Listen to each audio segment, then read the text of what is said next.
I'm Karen Frischkopf, volunteer with the Columbia County chapter of Citizens Climate Lobby. And I welcome you all to this, our third community forum on the climate problem. Before we get into the main part of the program, a couple of procedural details. One, please shut off your cell phone. Two, restrooms are out this doorway just to the right. Three, we have clipboards circulating in case you have not already signed in. We would appreciate that you write very legibly or print your contact information. We really just want to know who's here, where you've come from, and a way of getting in touch with you about other future events. And we do not share your information. Beg pardon? We do not share your information. No, we do not share. Right, okay. The little cards that were on your chair, little 3x5s, we will have questions throughout. At the end of our keynote speak, there'll be an opportunity for questions, and then at the end of the panel. You're certainly welcome to stand and express your question in a clear voice. If you'd prefer to write it and have us read it, that's what the cards are for. We'll be able to collect those pretty easily. Second, I want to tell you about the timing. Our plan is to conclude at 5 o'clock. That will be when we hope to conclude the formal presentations and questions and answer. But we hope that you will stick around longer. Enjoy refreshments, chat with your friends, speak directly to the speakers. And in addition, we, the members of our chapter, would love to meet you, just talk to you a little bit about our work. You can ask questions. I'm going to ask that all the volunteers that are here from our chapter please stand so that others, our guests, will see who you are and who they can approach with their questions. Thank you very much. Now, our subject, talking about a sustainable future. It's pretty clear that the path we're on right now is not sustainable. We're headed for still higher temperatures, rising ocean levels, which mean repeats of hurricanes like Harvey and Irma and Sandy, and the droughts that give rise to forest fires that are followed by mudslides and flooding. This is where we're going right now, as well as having climate refugees around the world as kind of a permanent feature of global politics. So, what can we do? All of us, most of us, are doing lots of things every day. Greening our lives, reducing our carbon footprints. But we also know that's not going to totally solve the problem. And even if the United States were an active, enthusiastic participant in the Paris Agreement, we know that if every country followed all of the stipulated steps, those steps still would not truly solve the climate problem. There's more to do. We could spend the next 2 hours talking about what the EPA should be doing, or the pros and cons of divesting public pension funds from fossil fuels, but we're not going to do that either. Instead, we're going to talk about solutions to this problem that are directly related to how we live and do business here in Columbia County, across the state and in the country. Talk about measures that are politically feasible as well as economically sound, and that can have a real impact on global warming in our lifetimes. To begin, I'm going to ask our member Michael O'Hara to introduce our main speaker.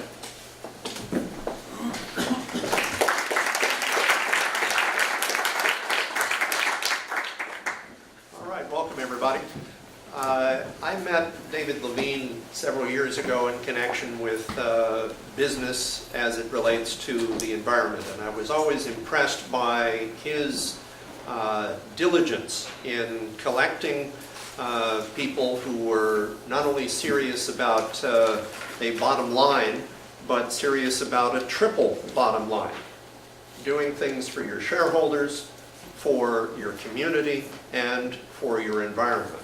We can put all three of those together, and the organization that he founded, the American Sustainable Business Council, has been a leader in helping provide a forum and a context for business executives, entrepreneurs to figure out how to put these things together. And so that's why we invited David to come and tell us more about the organization and what they're doing, and how we as community members and many of us entrepreneurs in our own right can put the pieces together in a way that really makes sense. David?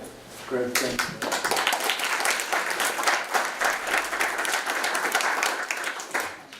So it's a pleasure to be here this afternoon, and the good news is that I'm only coming from Gallatin, you know, where our family has actually started a farm, Miracle Springs Farm. So look out for the goat cheese that we're producing soon. But just, you know, is our personal way, even with all this national work of starting this organization, not that there was a lot of free time, but this idea that we could leave a legacy of sort that was both regenerating, right? Using the land in such a way to bring further life to it, right? Bringing health, greater health to the land so it could produce its bounty. At the same time, we know there's a lot we're learning about how good agriculture actually sequesters carbon and the like. So for us, it was a concrete way to get my head out of just all that Washington stuff as well, for us to actually begin the farm. So the piece that we start with, and we don't want to spend a whole lot of time on the problems piece of this, but to understand there's some great work that's being done by the Global Footprint Network and the like that really is understood that if we follow the present path that we're on, right, at the present moment, we're hitting a use of resources at 1.5 times what the planet could actually produce, right? And as you understand, you can't take out more than there is actually, you have the ability to actually produce it. We follow the same pathway of use of resources and the like. You'll see what we're going to do is drive towards 3 planets worth. And I don't think, I have lots of creative solutions we're working on, but one of them is not producing 3 planets, right? 2 additional planets and the like. But if we actually make the kinds of changes that we need to see and can do at the individual level, at the community level, at the business level, at the large government, at the international level, if that will and the ability to take action is there, then we can be on a different pathway to actually not only stop the harm that we're doing, but actually regenerate the planet and our ability to live healthy lives.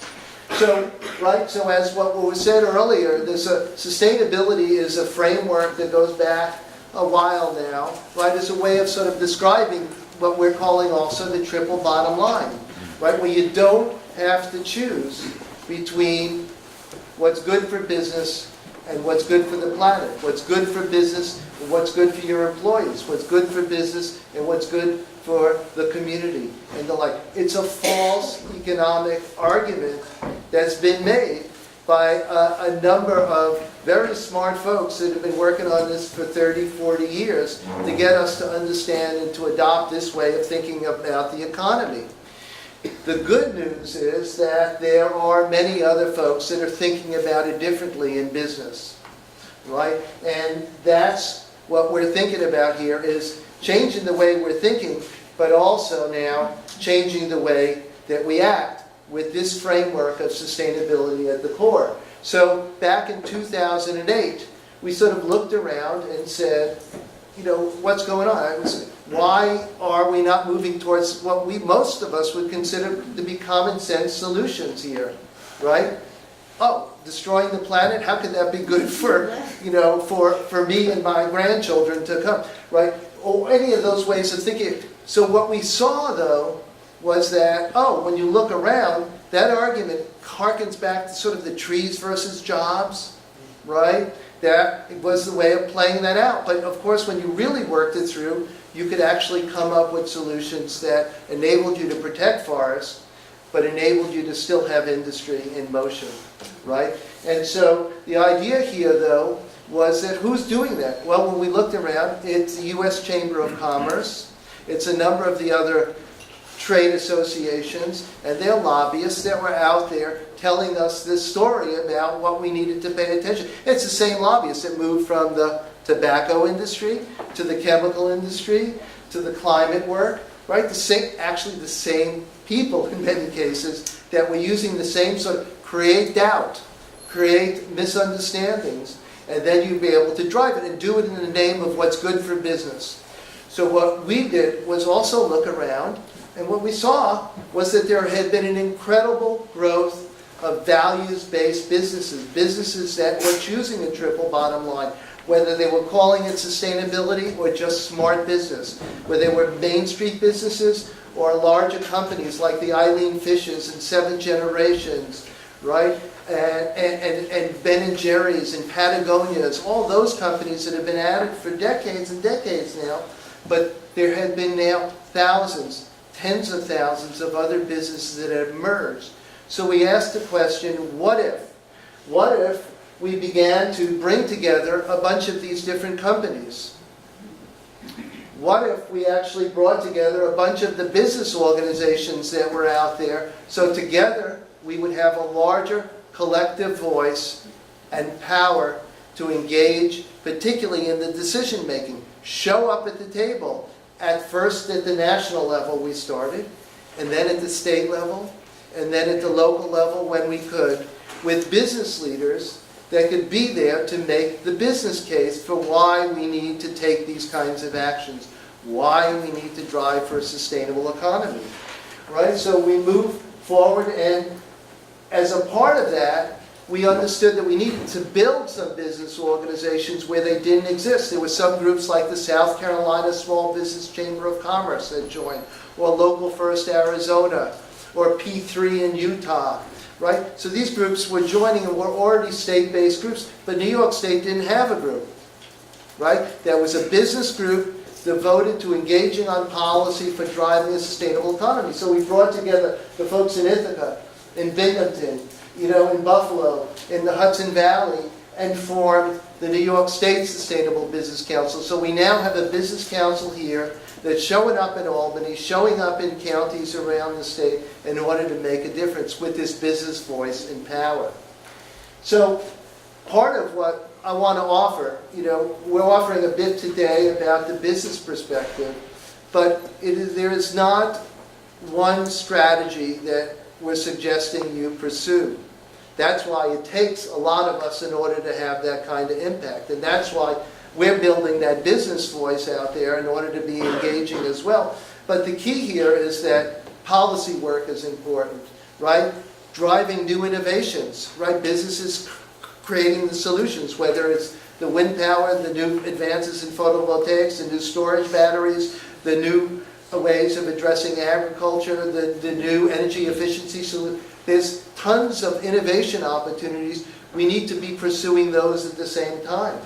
Procurement strategies, using your local county, state government in order to procure the kinds of services and goods that are safer, healthier, reduce carbon emissions, do the right thing, but also provide good jobs and hopefully a living wage and grow the New York State economy in a healthy way as well. So the idea here is multiple strategies that we need to deploy at the same time in an effective way in order to be able to address the problems we're facing are complex.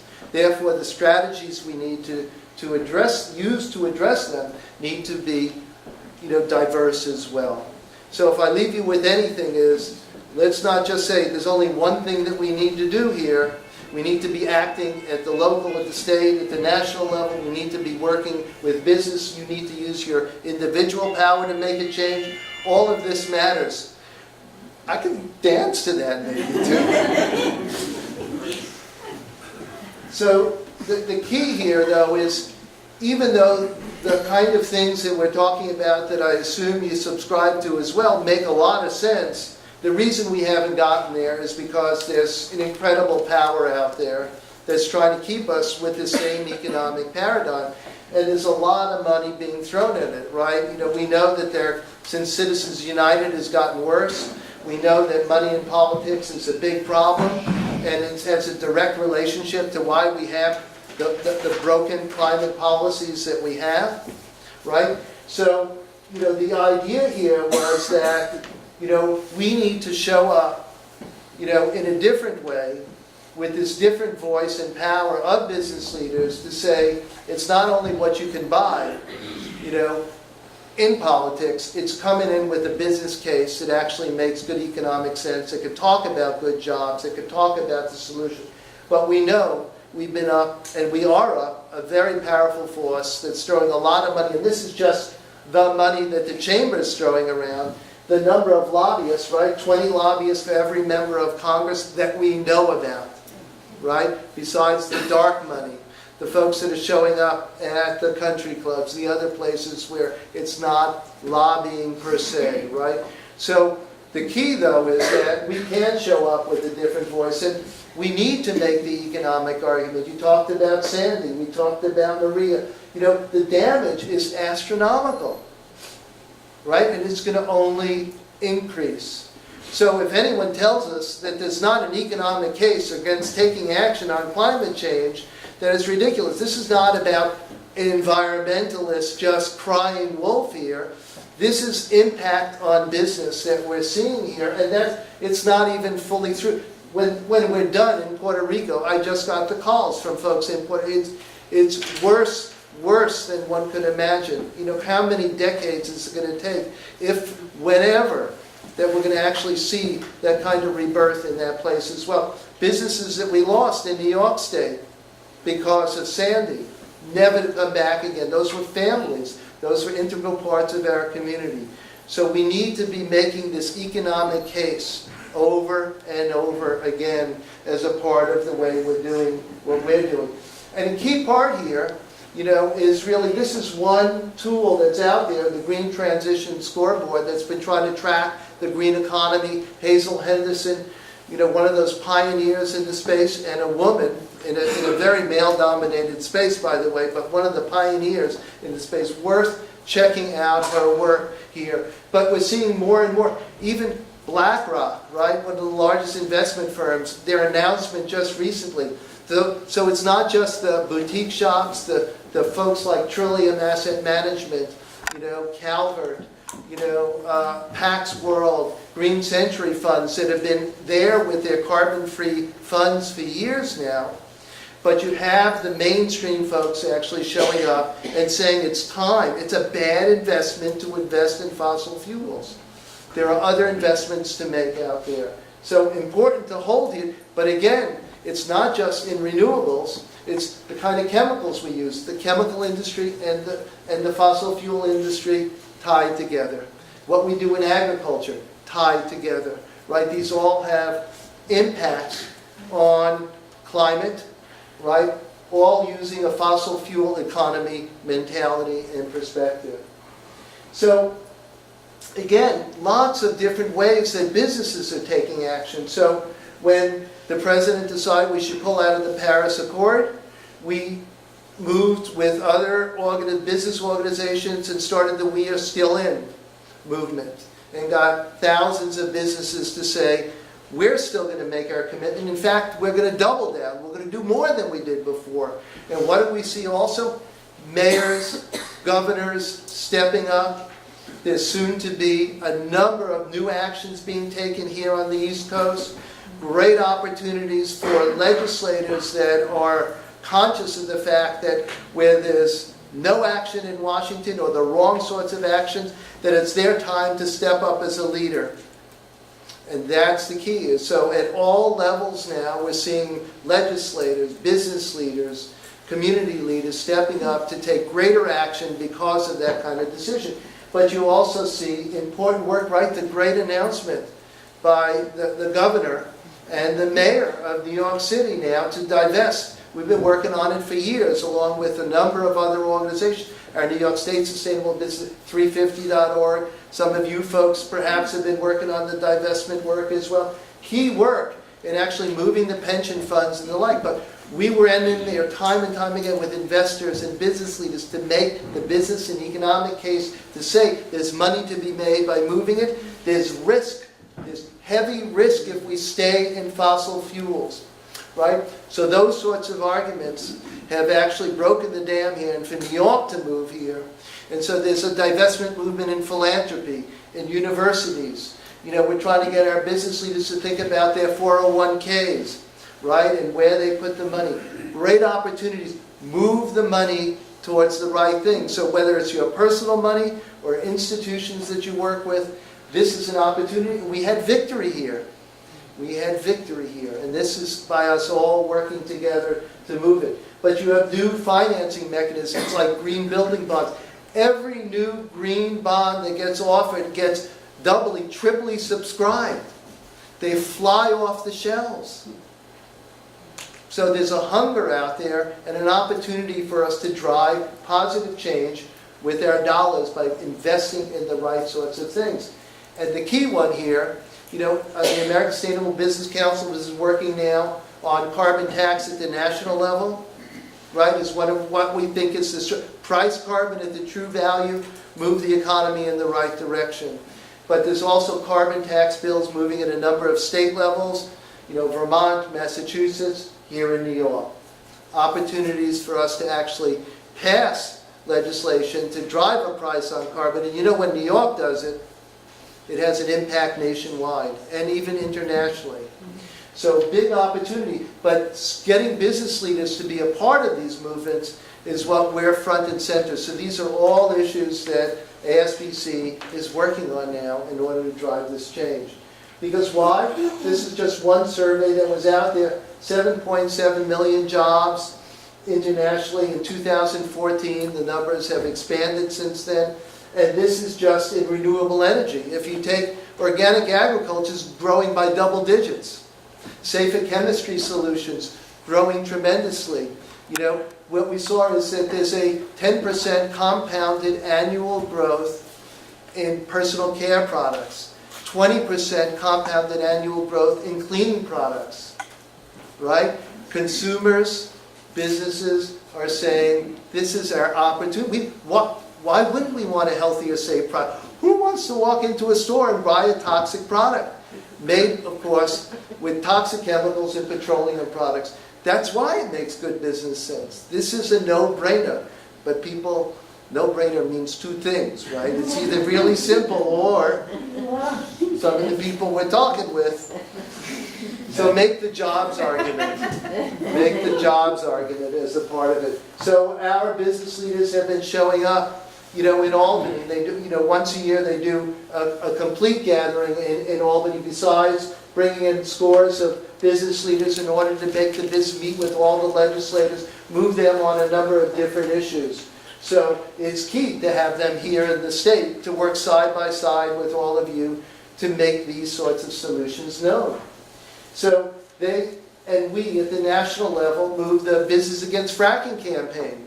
1,500 business leaders we had sign on, but that was amicus brief on the court cases, right? So at the county level, we wouldn't have to accept the fracking waste, we wouldn't have to move, you know, it was about showing up in Albany. We produced a business case against fracking and for renewables, you know, and you saw that popping up in legislators and the governor's language and the like, some of the business case. So being able to do that and have our business leaders so prominent across the board. And this is agricultural leaders, right? These are breweries and wineries. Understand, fracking impacts the water, water impacts good beer. Destroy our beer? What's wrong with you? Come on. So, and obviously we talked about that, but, you know, also upstate, you know, the LNG tanks on Long Island. We have a Long Island Sustainable Business Council that stepped up quickly, got the business leaders to call the legislators called the governor, stop the LNG tank. Now it's opened it up for offshore wind, right? So these are the sorts of opportunities. So moving forward, Our New York State, I showed you some of the issues we're working on the national level. They're going to continue to work on full fracking ban in the Delaware River. Fracking waste still is an issue, even though we banned the fracking waste is still an issue here in the state that they'll be working on.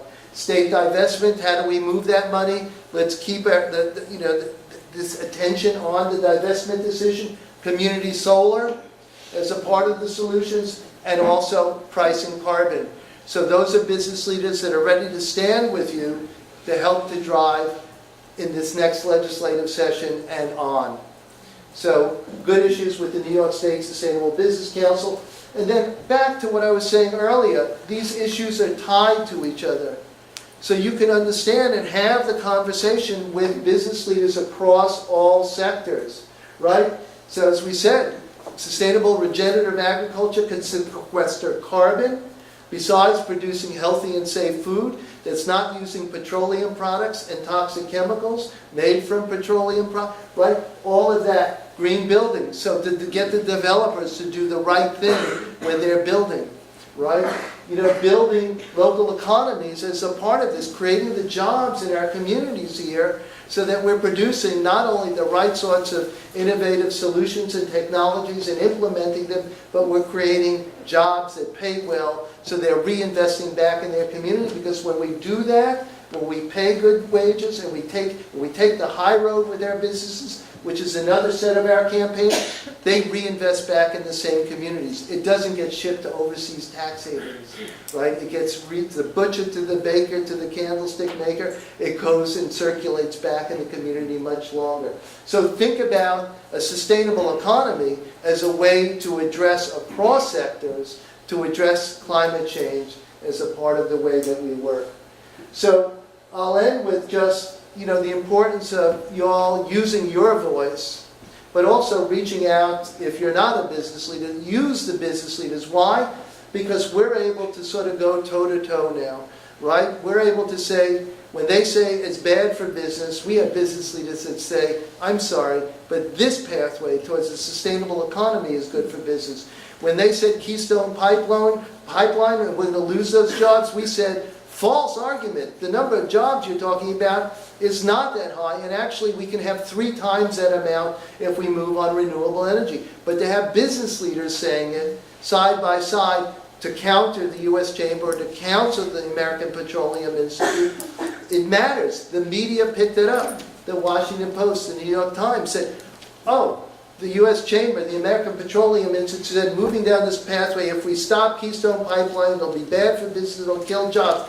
But the American Sustainable Business Council and the 250,000 businesses that they represent nationwide say that this is the wrong path to follow what they're saying, but to move towards renewable energy will create more jobs and a planet that will actually be here for generations to come.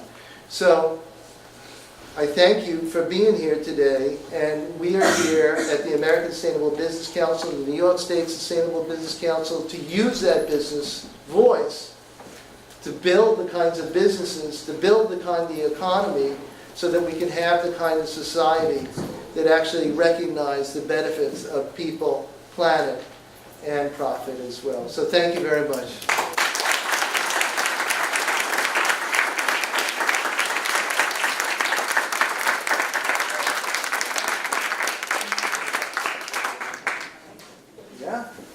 Are there any questions from the audience about, for example, how any particular local areas, sectors of the economy can benefit from this?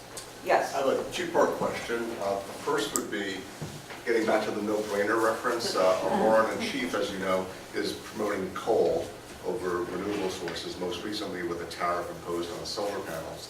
So what would be the most efficient way for us as citizens to effectively go against that, other than voting in the 2018 elections? Second question is, how do we go about preventing additional states, like for example Texas, recently banned county governments from banning fracking themselves? Oh boy. Small questions. I want to repeat the question there. Just You go. as just to restate it. in Well- words. Well, I think you just harken back to, the question was about Texas, that's not allowing local government. It's it's not the most ironic thing, of course, is when you want a certain solution, they say, let's give power back to the states, let's give power back to the communities, the federal government is evil, let's do away with it. And of course, then it gets flipped, right? When you don't get your way, you flip it back to the other side and say, well, listen, the state government's going to decide what's best for the local, and the national government, federal government's going to decide what's best for the states. And we experience that over and over with issues. When we're working on the reform of the Toxic Substance Control Act, which reformed the broken chemicals bill that we had since 1976, that couldn't even get asbestos out of the marketplace. The only thing that brought the American Chemistry Council to the table was when we worked to pass bills in New York State, Minnesota, Maine, Washington State, and the like. We passed those, but then they said, oh wait, we can't have all those state bills. We need a national bill, which they fought against us, actually. Right? So it's a very false argument that we have to be very careful about. But the strange thing about Texas as well is the incredible growth that they're seeing in jobs. They're one of the fastest growing states in renewables, right? So they're seeing that at the same time. But maybe we need to think about this is the last gasp effort of the fossil fuel economy to try and make it work. So, we've been trying to sit at the table as well on our board. If you look, there's an oil and gas company that's working very hard right now to create the efficiencies that reduce from the flares, from the other inefficiencies, right, to reduce the carbon emissions. We have to take action right now on these frames. But I think we need to go further into Texas and the like to be able to make the business case against fracking in the same way that we made it in New York State, which is to talk about the impact upon the other economies in the state and the like as well, and to keep lifting up the incredible success they're having with renewables as well. But that's a long way from where your first question was, which I totally don't remember anymore. The Warren-in-Chief solar panel tariff. Cool. And the coal piece, well, one of the important pieces, it is still unknown, as far as we're hearing now, the real impact of that particular tariff. And of course, at the end, what impact it will really have. And so I couldn't comment because we get new information every day. But the piece about coal, the key is that we have groups in West Virginia, in Kentucky, and the like where we've been working. The key to this work has been about how do we create a just transition? How do we show up and create the kind of industries and jobs that are about the green economy in places like that so it doesn't devastate those communities? They went to where the jobs were, right? In their communities, they took the jobs that were there for generations. Those are not the folks that should get punished. But the key here is that, is that what we've seen is no matter what the president has done, the coal industry is not coming back. It's not happening. The investments are not there. The companies are going bankrupt. So he could say what he wants about, the importance of coal, and it may still be a bit hard to talk against coal in those states. But the point is, investment dollars are not there. Right? That was the first divestment that New York State made, New York City did, was we're not going to invest in coal. That was the easy one. And they moved towards gas, which is a tricky thing because it was actually adopted by a number of environmental organizations up front. When we had taken a stance against fracking because we said, let's look at the true implications here of how it's going to impact our economy and our communities, you still had a number said, let's use gas as a transition to kill coal. That was a strategy that was deployed by a number. And it's played out, and it is true that cheap gas has done that. But what has that done to the ability to move forward on fracking, hydraulic fracking and the like as well? So it's had so unintended consequences in really thinking these things through when we come up with a solution is really crucial. So thinking a little longer term, thinking more holistically, what does this actually mean? Is that enough? But the key that we find is let's show up with the deployment of new technologies, new businesses, new opportunities in those communities that are most heavily impacted by a move away from fossil fuels. And we can make a difference if we could do that, because the argument, again, is a business and economic argument. You're killing jobs, you're killing our family, you're taking away, why are you taking away our jobs? Well, let's create the good jobs that are healthy jobs so that they're not dying of black lung, right? And that they have a better story to tell their kids, and they can make the kind of livelihood, and we can see the beauty in those states that are out there that are so beautiful before they started the mountaintop removal, before they started destroying the economies there as well. Huh? You guys are the opposite of ALEC. Yeah, so ALEC is the American Legislative Exchange, right, Council, and so what they do is they develop the policies and they hand them to a lot of state legislators, right, because the state legislators, you know, are so busy, all legislators, so busy running for office these days that they're mostly busy focused on raising money. So more than ever before, groups like ALEC show up and said, here's the template bill. You know, we were we got calls, and I went down to New Orleans, you know, in Louisiana. Why? Because a bill was introduced to the state legislature. So they called up the American Sustainable Business Council and said, it's a bill to actually do away with the U.S. Green Building Council's LEED standards, right, for green buildings. Why? Because they wanted to destroy the U.S. Green Building Council because they had introduced a voluntary credit to move away from toxic chemicals. One credit, voluntary, move away. The American Chemistry Council targeted the U.S. Green Building Council on Congress and in Louisiana and South Carolina. So we went down to Louisiana and we brought together, as we do, we built a community of business organizations across all sectors, not just developers and building folks, and we brought them together. One of the first things that they did was they went in to meet with the legislator who introduced it. And they said, hey, we've got a business case and an economic case, you know, against this bill. Why would you want to introduce this bill? I said, well, I don't know about this bill. I was handed this bill and they told me I should support it. You better talk to the American Chemistry Council about it, or talk to ALEC about it, or talk to the others.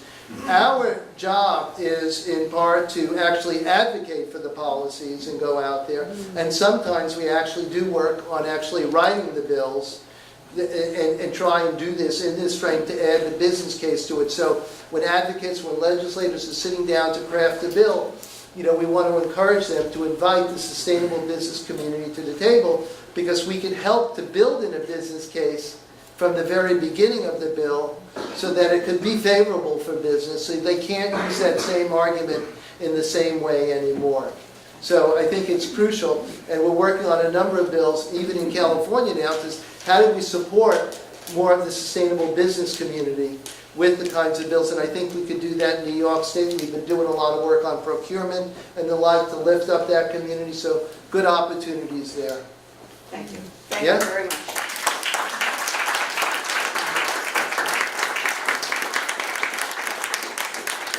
There will be an opportunity for, is this one? Yes. Will be an opportunity for additional questions and, of course, conversation directly with the speakers when we finish here.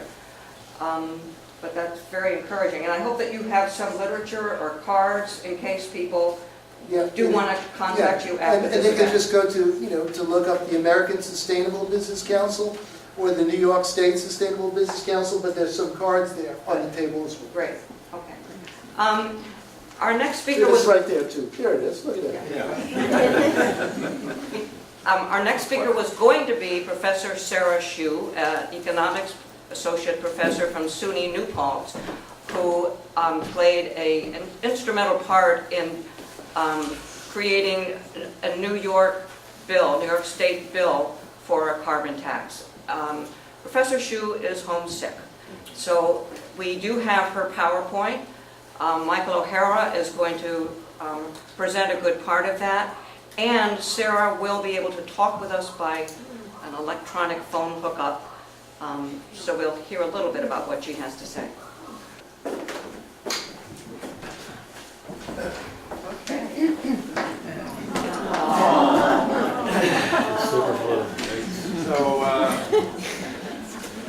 Sarah Shu, pardon me, is a professor at SUNY New Paltz and has been a critical part of putting together the New York State legislative response to climate change, and put together, along with several other team members, a bill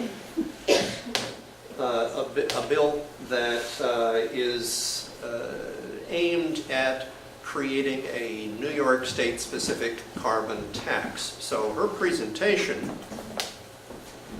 You can lengthen that microphone right up to your mouth. I'm just thinking, you don't want it facing the speakers. Oh, no, you don't, but, But if you move, it can move. right, okay. In any case, Professor Shu has been instrumental in making, pushing the ball down the court here on the field of making this happen in New York State specifically. I'll say a word in a moment about the national carbon tax issue, but she'll have a few words to say about the New York State issue. So let me see if I can get her on the phone. Just a second here.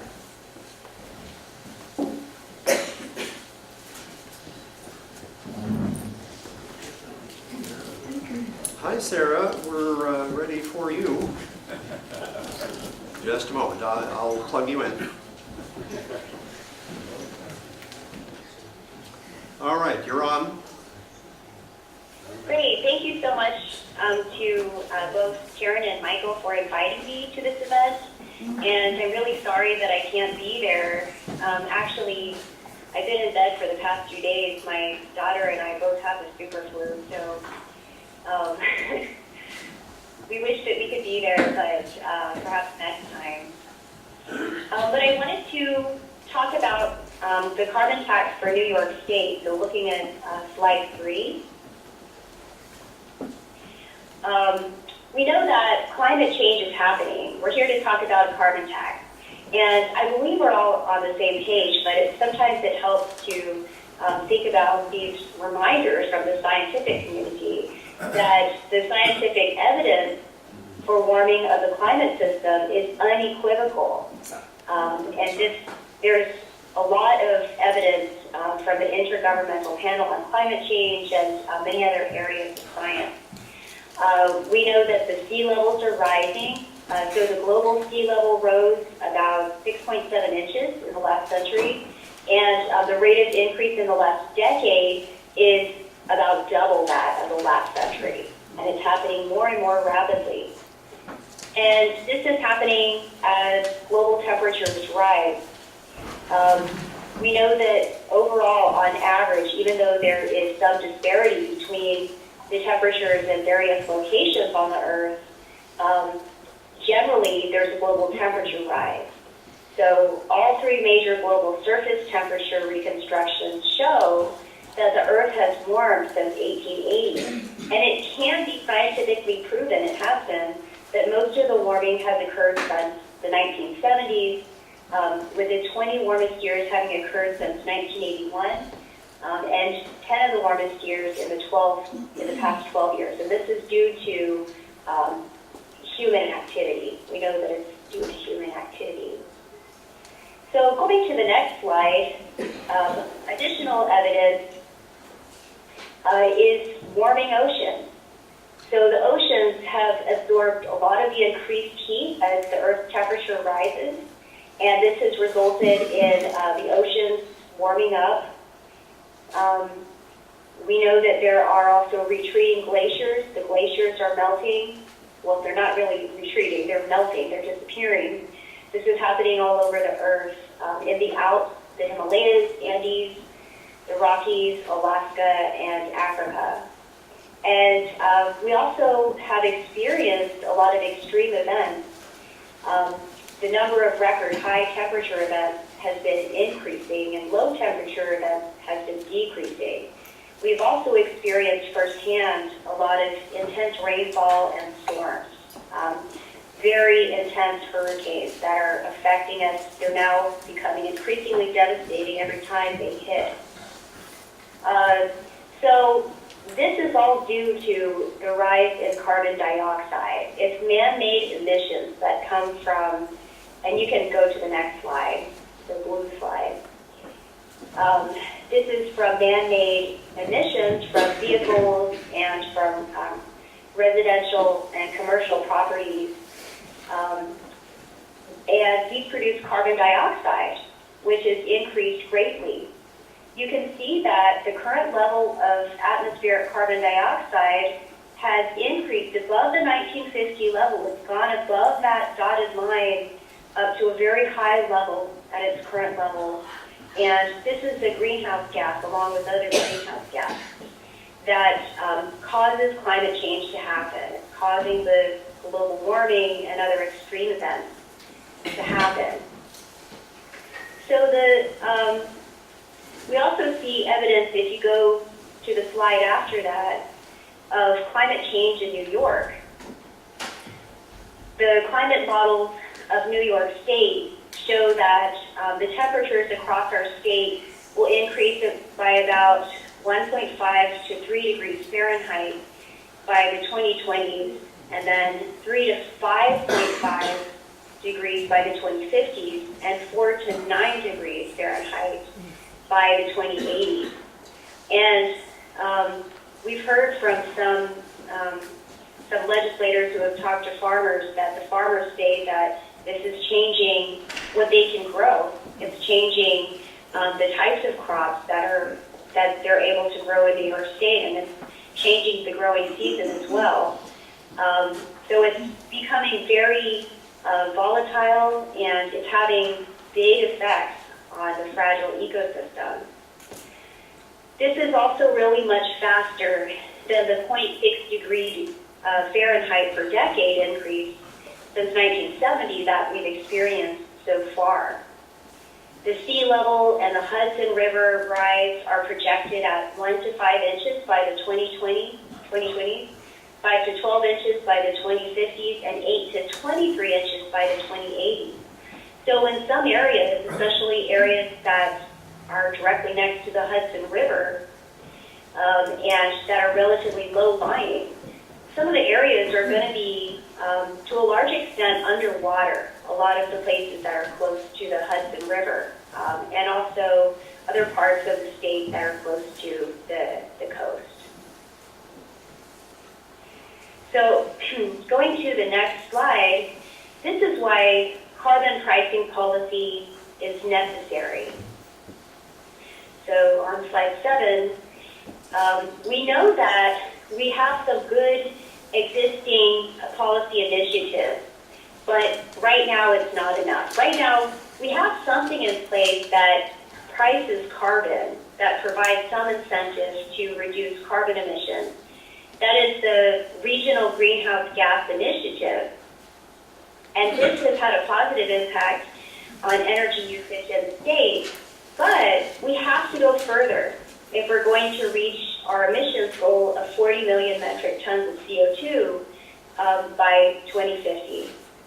And to do this, we can't just rely on particular sectors. So the Regional Greenhouse Gas Initiative, or RGGI, relies on reducing carbon emissions from utilities. But we also need people, we need residences, we need commercial properties, and we need the transportation sector to also have the correct incentives to reduce their carbon emissions as well. And the reason for that is if they have incentives to reduce their carbon emissions, then this can help to improve the efficiency for these sectors. This is really agreed upon widely by economists that carbon pricing is the most effective way to impose incentives on these areas. So looking at the next slide, the carbon tax is a way to address this. So we know we need to address carbon dioxide emissions and other fossil fuel emissions. Carbon pricing is the way to do this. And a carbon tax is a levy or a fee that's placed on fossil fuels produced or distributed in a given area based on how many metric tons of carbon are emitted into the atmosphere. And the funds from the carbon tax can either be repaid back to the consumer or producer through tax refunds, or they can be used for other purposes or some sort of combination of the two. And the purpose of this policy is both to send a price signal to consumers and producers that incorporates the cost of pollution to say, okay, you're seeing this more expensive price at the pump because this fossil fuel is costly to the environment. So you're seeing a price that reflects the reality. And this is to change consumer and producer behavior using these economic incentives. So going to the next slide. So that is why Mark Dunley and I have worked to introduce the Cahill-Parker bill, which seeks to implement a carbon tax for New York State. So we propose a carbon tax imposed on crude oil and gasoline in New York State. And actually, this should include other fossil fuels.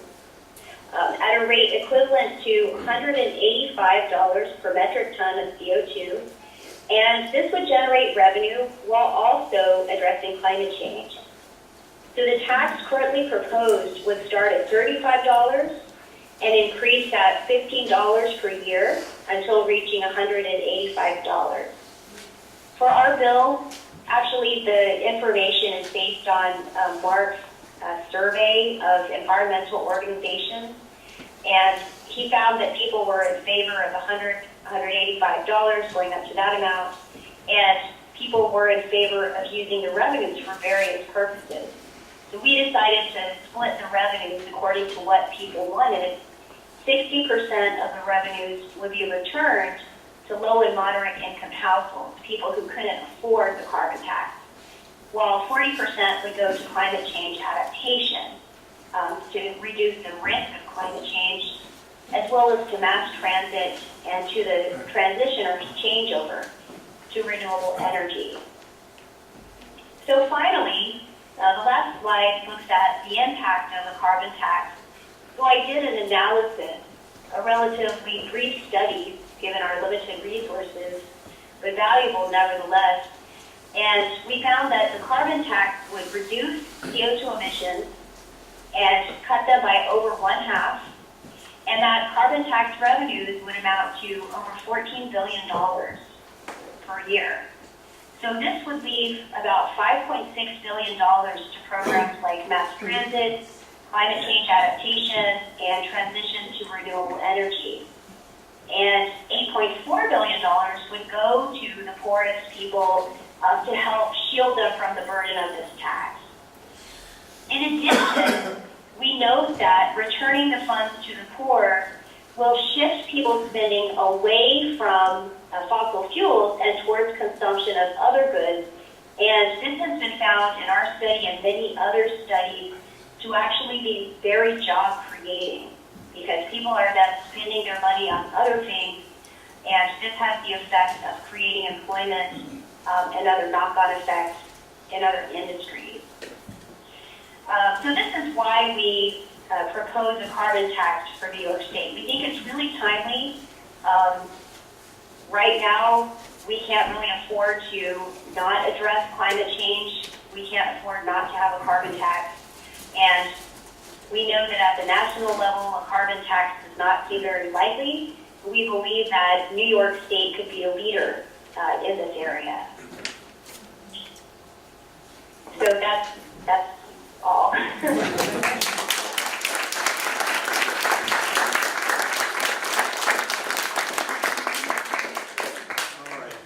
Sarah, I'll let you relax, and we'll carry on from here. Thanks. Get well Thank soon. you. Get well soon.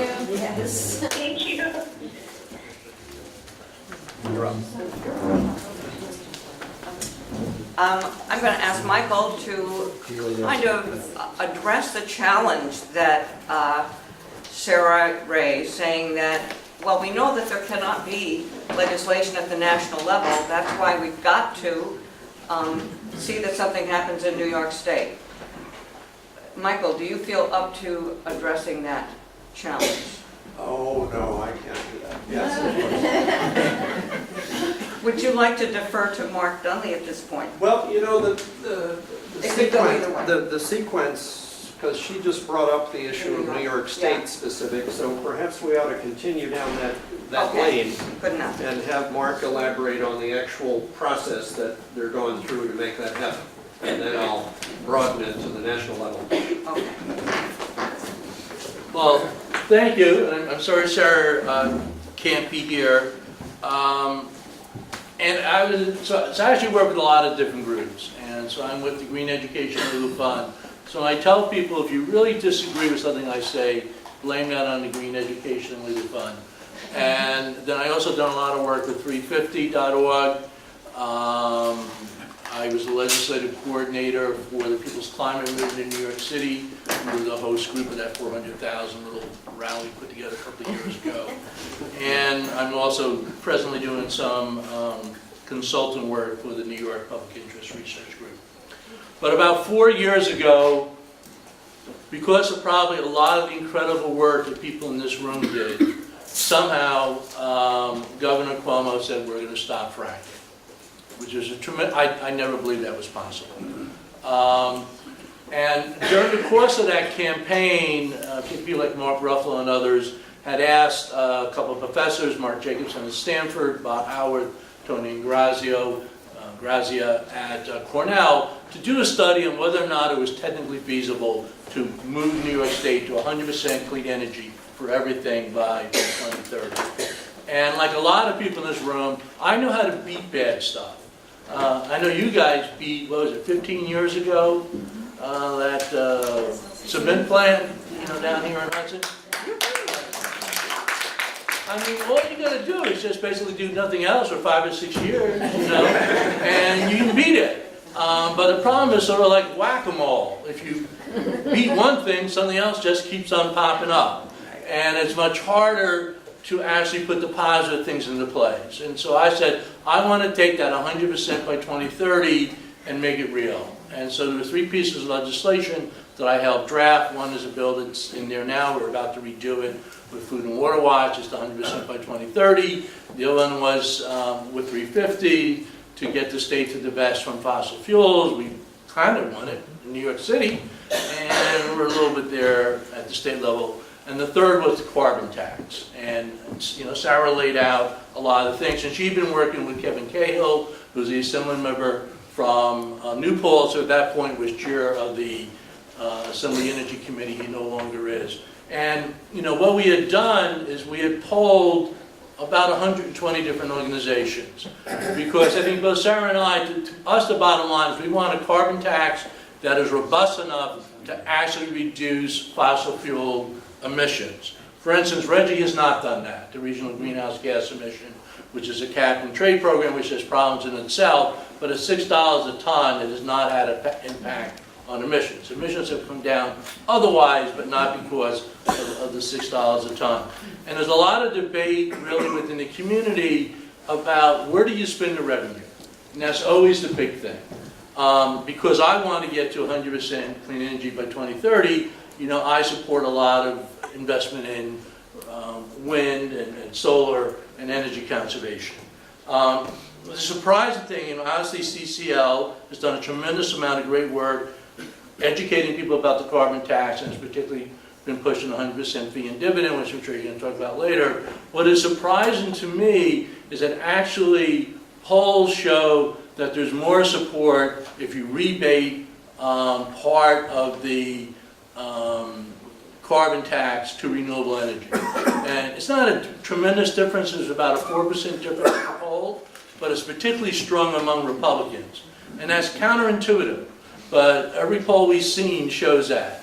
And to me, if we're not getting more political clout by doing 100% in dividend, then we should do the other. But as I said, so we polled 120 organizations. We just picked the middle numbers.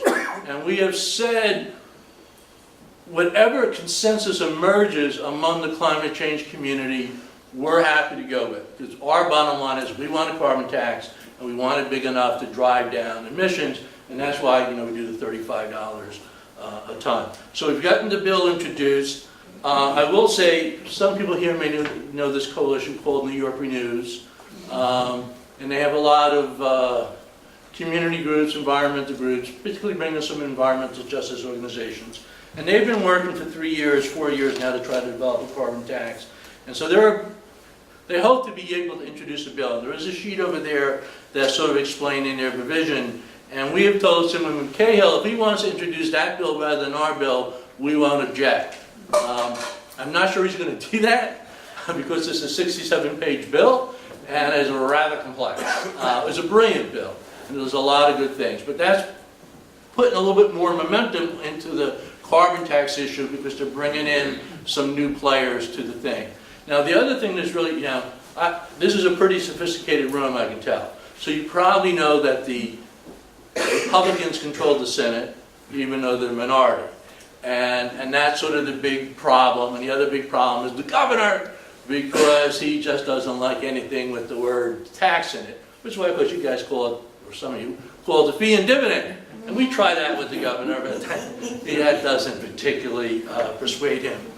But, so he doesn't want a tax, but for some reason, he felt it was important to give a lot of money to nuclear power plants last year to keep them open.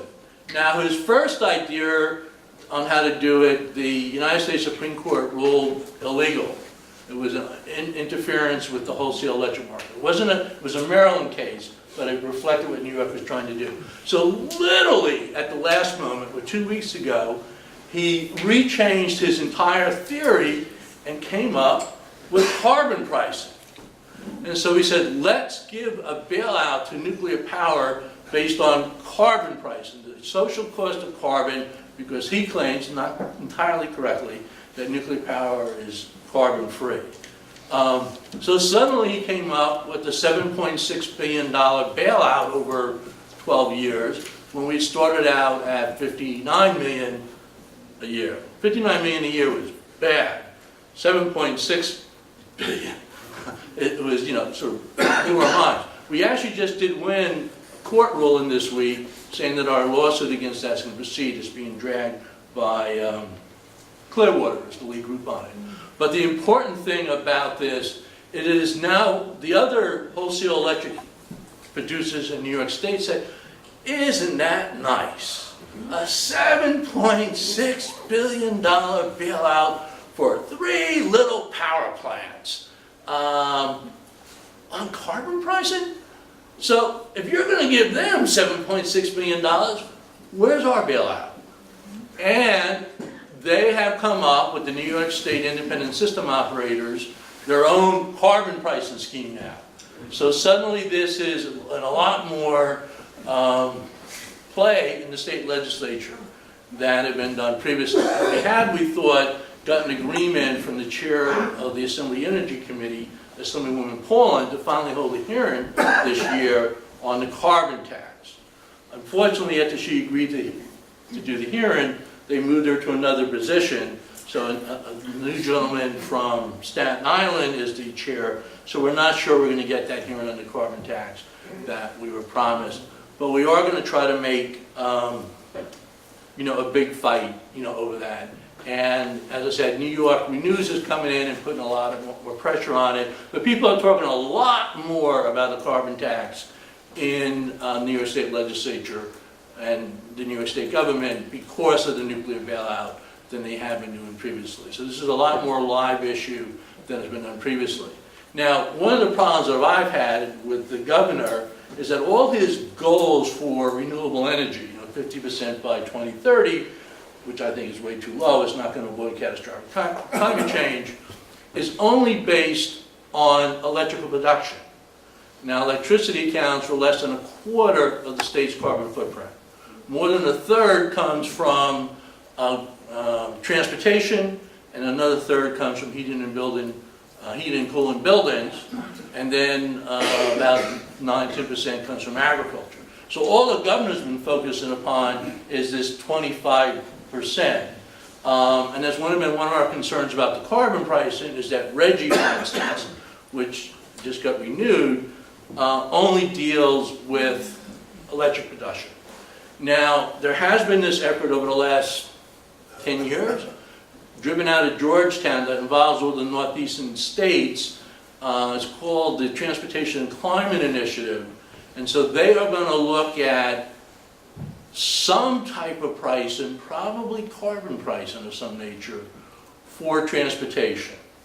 Now, this somewhat relates also to the whole crisis we're having in New York City with the MTA. But about a month ago, the 8 or 9 states announced that they were going to hold hearings this year around the issue of how do we deal with transportation and somehow some type of carbon pricing. I'm not sure if they quite used the word carbon pricing.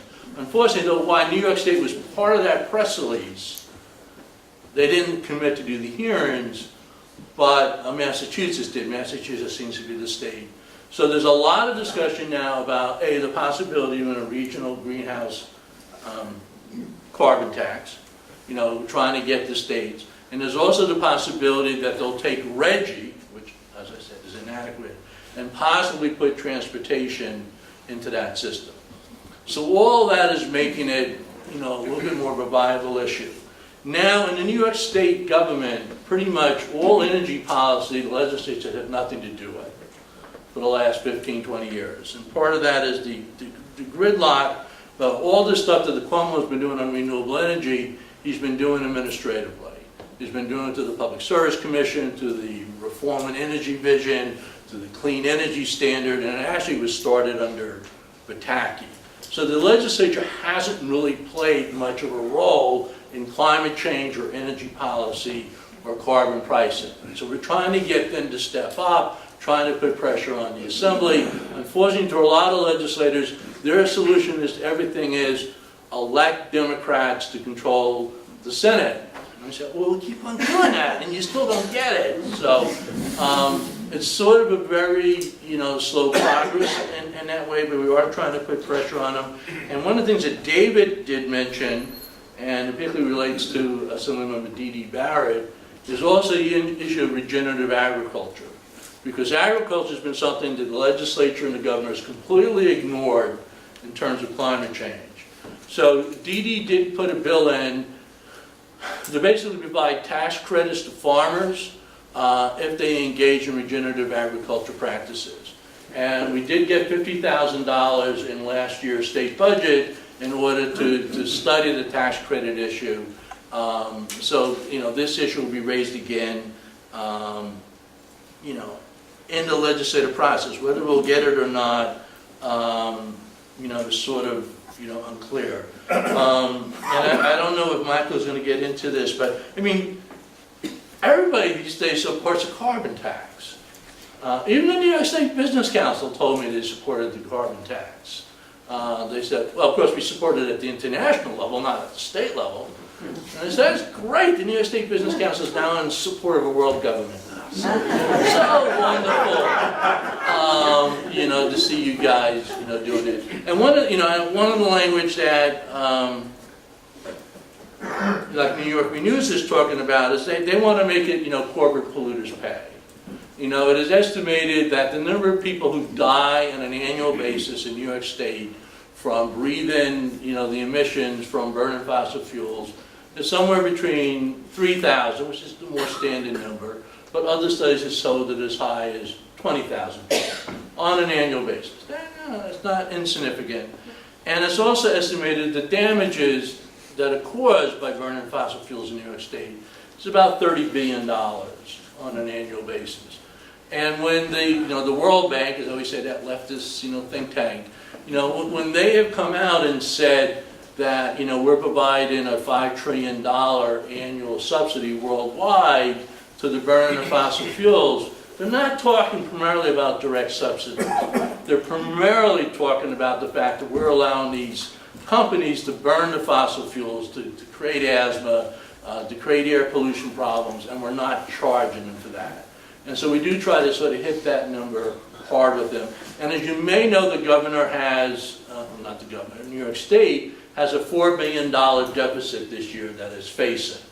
And, you know, somehow he's trying to solve a $4 billion deficit without raising any revenues, which is sort of good luck there, buddy. But as we read the budget, we find all these interesting things. Like he's going to delay some tax credit for solar and for electric charging vehicles for 2 years, so that he can take whatever couple $1 million for that tax credit and start counting that towards the billion. So how many of these little delays are in the budget, you know, we don't know yet.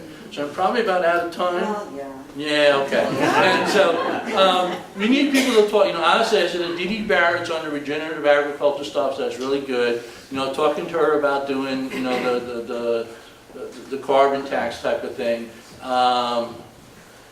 I'm from Rensselaer County, so we share a state senator. She's not yet ready to embrace the carbon tax. Marcion, is that how we pronounce her last name? But, you know, these things you guys can talk to her, you know, sort of helpful. You're relatively close to Cahill, so, you know, trying to make sure that he's feeling the love for sort of, you know, pressing this issue. You know, writing letters to the editor, meeting with the local editorial boards, and then, of course, I'm sure we're going to hear about how you can also help out with Congressperson. So I can come back and answer questions after my call.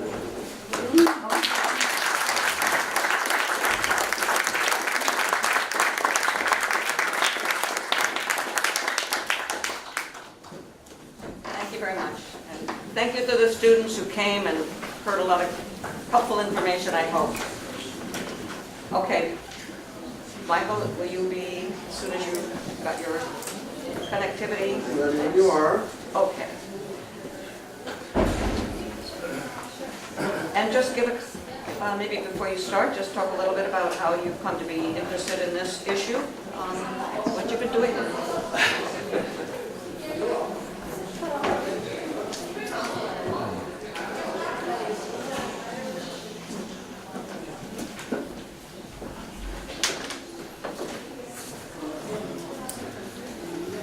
All right, hello again.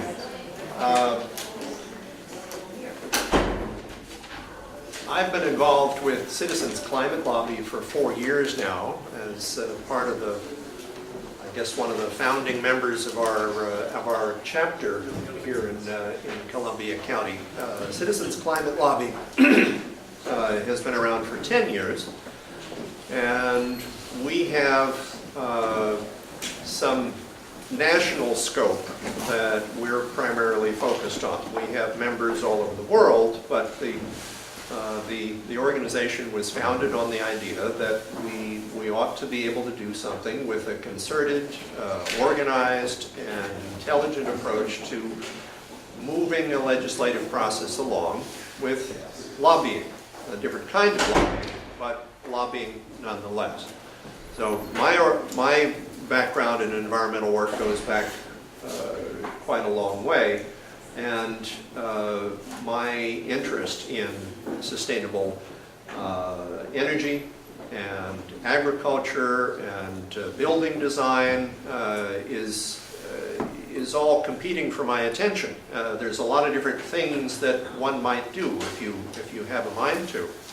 But when I was exposed to Citizens Climate Lobby for the first time in a long while, I said to myself, this is practical. This is the sort of thing that could actually make a difference. Now, as we've heard Sarah mention, the mechanics of a carbon fee and dividend are, on the face of them, fairly straightforward. We place a fee on fossil fuels at the point where they come into the economy. That could be a well, a mine, or a port, wherever it comes in first. So that revenue that's collected from it would be collected in one big bucket and then distributed according to our proposal to all of the households in the United States equally. So you collect $1 billion, you divide it by the households, and out it goes. Now, some of the places where we're experiencing a carbon footprint in the economy are actually in the embedded energy which comes to us through manufactured goods which are crossing our borders, not in a ship full of oil that's coming into the port. So if we are to avoid a dislocation of American manufacturing and the price changes that that would incur, we'll need to put in place what we're referring to as a border adjustment. So we assign a carbon footprint to the value of that car, that telephone, that whatever it is that we're bringing in from overseas, and that gets assigned what amounts to a tariff that then equalizes that item depending on where it's coming from and how it's manufactured. So that's the general idea. What do you get from this on a national level? Sarah pointed out the benefits on a state level, that there's potentially quite a bit of reduction in emissions. What we've calculated on the national level is a potential reduction by 31% of carbon-based emissions within only 10 years and 50% within 20 years. So that, of course, is not the total solution. There's other issues there's other tools that will be used in the economy to move towards greater efficiency, different ways of doing things, but the emissions that we calculate just from carbon fee and dividend are quite substantial. The other aspect which Sarah touched on for New York State is the issue of job creation.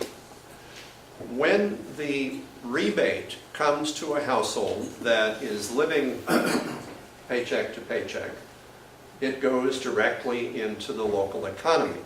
People are going to spend what they bring in, and so they're going to spend it on whatever the heck is important to them. If they need a babysitter, if they need food, if they need to get to work, all of that money flows into the local economy and has an economic stimulus effect that is as dispersed as you can possibly imagine.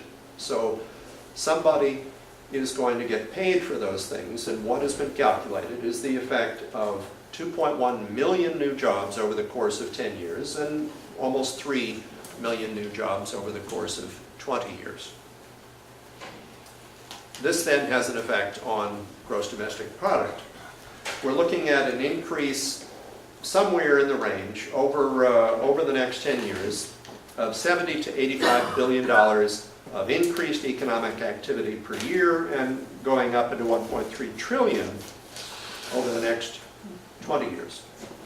So the other aspect that Mark mentioned, which is how many people get saved from reduced inhaling of particulates and fumes and all the rest of that that goes along with the reduction in the amount of emissions in the air, probably close to 227,000 lives over the course of 20 years. So what does that amount to at a household level? What are we talking about in terms of the dividend? This, at the level that we're proposing here, the carbon fee that we have suggested in our legislative proposal is to start out at $15 a ton, and that's a ton of the carbon emissions that these substances make when you burn them, not the weight of the oil or weight of the coal. If you start out at that point and then go steadily upward, raising the fee per ton every year by $10. So 15, 25, 35, etc. That then escalates to the point where if we just pick a point 10 years from now, that the monthly dividend would be on the order of $288 a month per a household of 4 people. Because we're proposing that a household, an adult would get a full share and each child under 18 would get a half a share. So two kids, 2 adults is your typical family in this scenario. So going up over the next 20 years to something on the order of $396 a month. Now, these numbers are part of the general proposal here. If we decide, for example, in negotiations with the legislatures that the beginning price should be $20 or $50 or whatever, then of course these numbers are rolling out differently. So the bottom line for carbon fee and dividend has been explored in great detail by a number of economists, both conservative and relatively liberal-minded economists have come up with essentially the same answer, that the economy responds to price signals. Something is more expensive, you buy less of it. Something is a little less expensive. If you really need it, you'll buy more of it. So this is the invisible hand of the marketplace, which moves the economy slowly towards, and hopefully quickly, towards a lower carbon intensity. The honesty argument here is that the fossil fuels put out products into the air, into the water, into the soil, which wind up costing us later. But they're not costed into the price of those products. So this starts to build in what is referred to as the social cost of carbon and reflect the true price. Now, we're proposing not to start out at a level which would actually be the calculated, agreed upon, which there's a number of different numbers for that, social cost of carbon, but to ease it into the economy and then ramp it up over time so that it can be accepted and not disrupt the economy. But honesty is the point. The rebate makes it fair to lower income people. When we start sending checks out to people, as we propose, every month, this then reimburses most people for the costs that they incur through the price of goods and services that will be affected by the oil and gas and coal price increase. So about 60 to 70% of the American population would wind up with more money in their pocket at the end of the month than they'd otherwise have had because of that rebate. So it's pretty simple. One person with a spreadsheet could keep track of all of the entities that would be subject to the fee.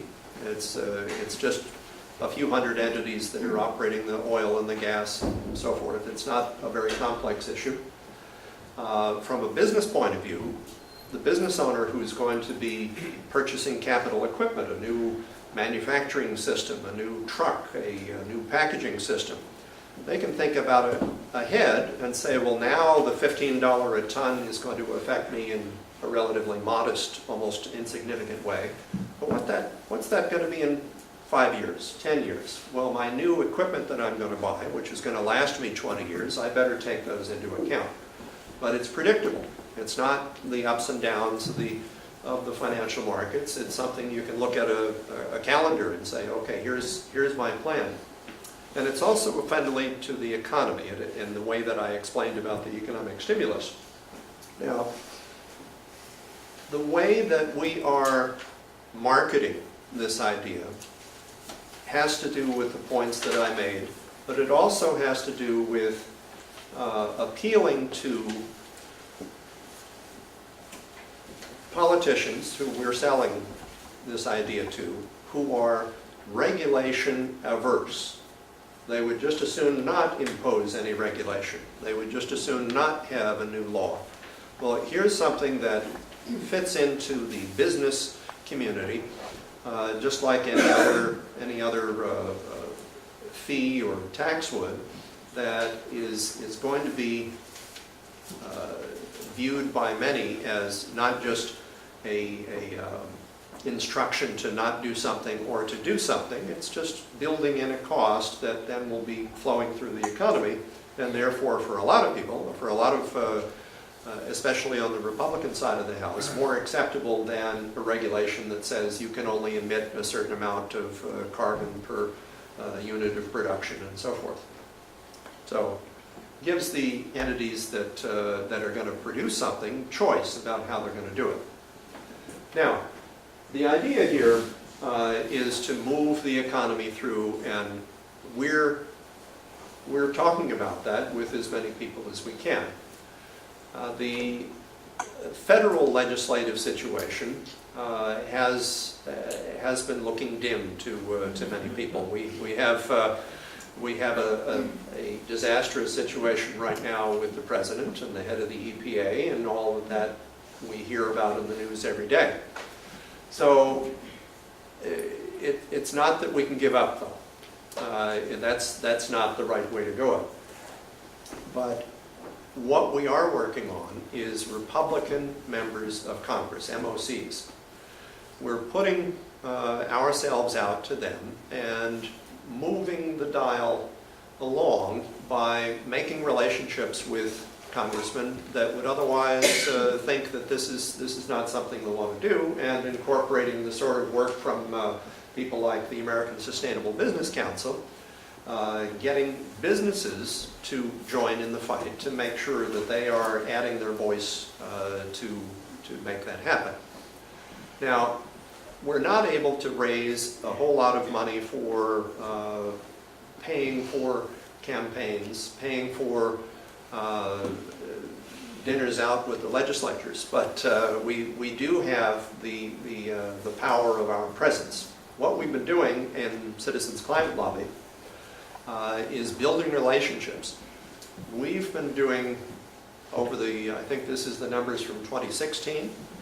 No, oh, yeah, 16. Yeah, this is 2016 numbers. But in 2016, we had 1,400 meetings with members of Congress. We have organized chapters in almost every congressional district in the country. And we have, for example, here our local congressman in New York 19. It's only January. He's on his one-year anniversary, Mr. Faso. But I think we've had 12 meetings with him and his staff so far here in district and down in the Capitol. We make good use of social media and the traditional media of letters to the editor and editorials. We publish articles in many different publications, and we work through community leaders to get endorsements on this program from people who are respected in the community and who speak on behalf of congregations and community systems. So this is how we're going about it, and we have seen some effects on this. Our predecessor legislator here in the 19th Congressional District, Chris Gibson, came along with the idea to the extent that he introduced what we called at the time the Gibson Resolution, which now we refer to as the Republican Climate Resolution, which says essentially climate change is a problem, we're responsible for it, and we need to do something about it. Now, as mundane a statement as that may sound to those of us in the room, it was a real important step for a Republican congressman. And to his credit, Mr. Faso has picked up the ball and not only joined in that resolution as a co-signer, but also became a member of what we refer to as the Bipartisan Climate Solutions Caucus.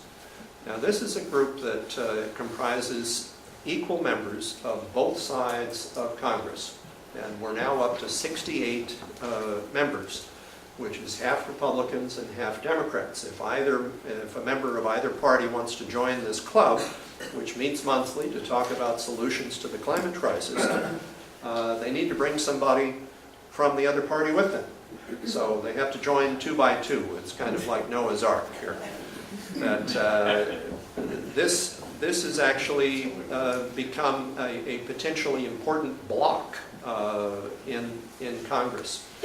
Last year there was a point at which the appropriations for defense were being debated, and an amendment was introduced that said essentially that the military can't spend money on projects that would reduce exposure to climate change, adaptation, or in terms of making provision for alternative energy at bases.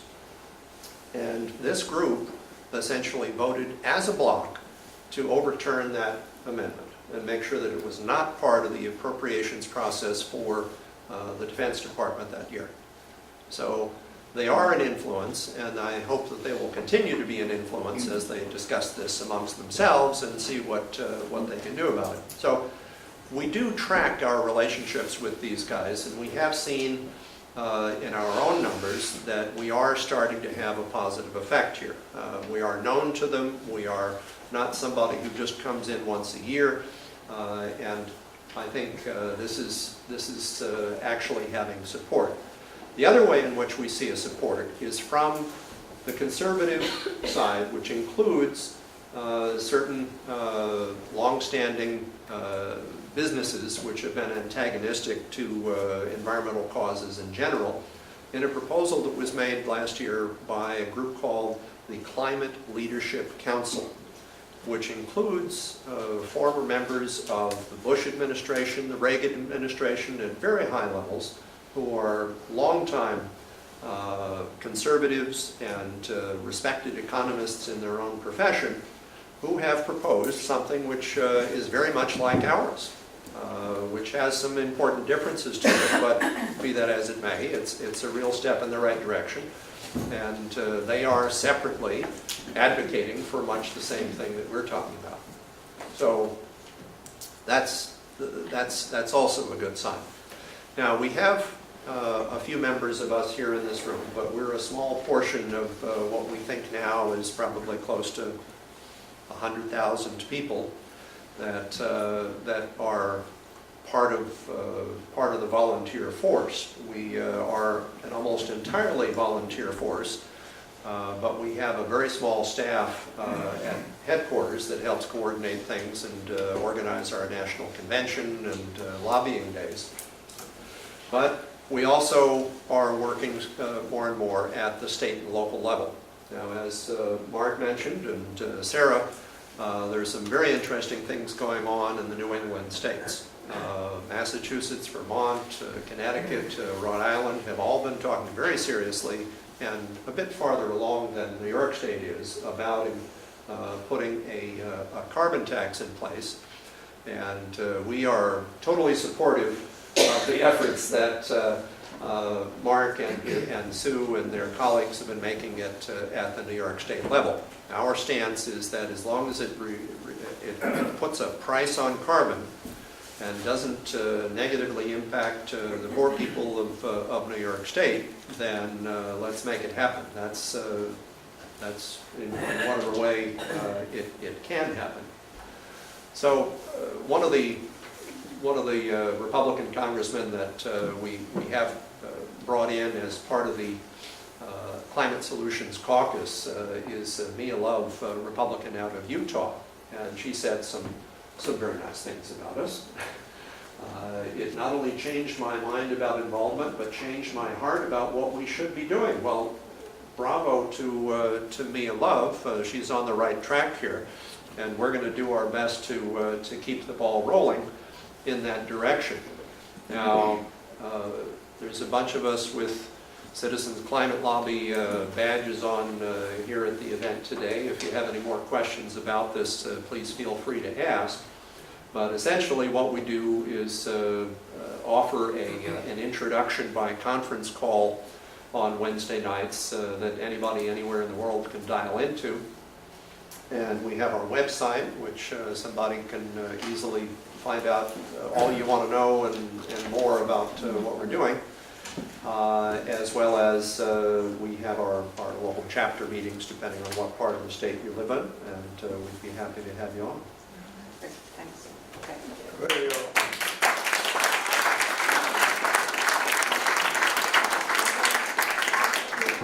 Hold questions till we finish with the panel, if that's okay. We do have one more speaker, Rabbi Glenn Jacob, who is director of the New York State Interfaith Power and Light organization.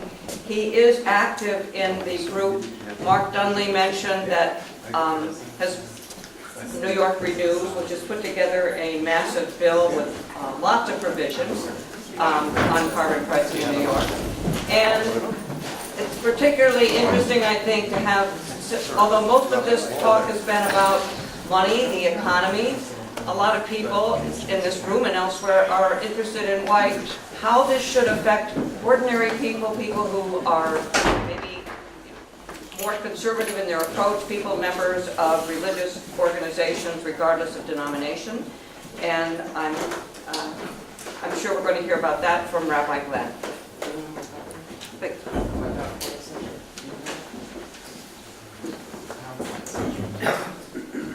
Oh, I can put it on my computer. I thought you had to. Well, I think Hold on. Okay. All right. So Okay. PowerPoint is on the fritz. Doesn't matter. First, let me introduce myself. I am a climate refugee. I lived in Oceanside, New York, which is the southern side of Nassau County on Long Island. I had $105,000 worth of damage to my house after Sandy. I'm a FEMA baby. Anyways, it took 5 years, but I finally sold my house, fled the Sandy zone, and I now live in Westchester County. And that's deliberate. Okay, so New York Interfaith Power and Light. Very simply, we do two things. We organize houses of worship to do energy efficiency on their buildings and among their membership. And then we ask them to turn around and help us lobby. And we do a lot of lobbying too. I am a full-fledged member of New York Renews, which you've heard about a lot this afternoon. And I'm on the organizing committee and I'm on the arts committee, but I have absolutely no ability to draw anything. So, anyways, why are we actually here? Why do we have to have this big fight about solving climate change? Does anybody know? Action. Money. $10 trillion. That's the estimate of how much money is in the fossil fuel industry around the world. $10 trillion. Now, how much has been spent in the United States on climate denial and retarding legislation? We know that of one group, which is funded by the Koch brothers and ExxonMobil, they've spent up to this point $250 million. How much money you guys have? Okay?